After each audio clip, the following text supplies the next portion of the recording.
ដែលធ្លាប់ផ្ញើសង្ខាសងវាសនាសូធ្លាក់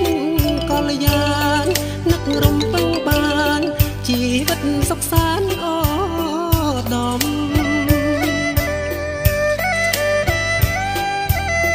កុំ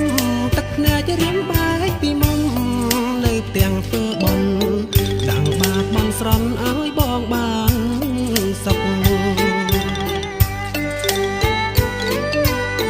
មើលថាកូនដងខ្លួនលុបមុខ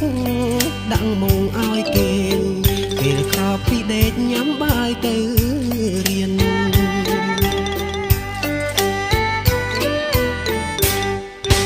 មក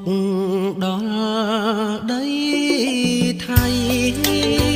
ងៃត្រង់ក្តៅងុំកម្មករញែកក្រុមចែកងារតាមលំអានរបងមេកាមិនហ៊ានខកខានទួងប្រានហេវហត់ក៏ទ្រាំជីករែកដីសាយហាត់មិនដុំ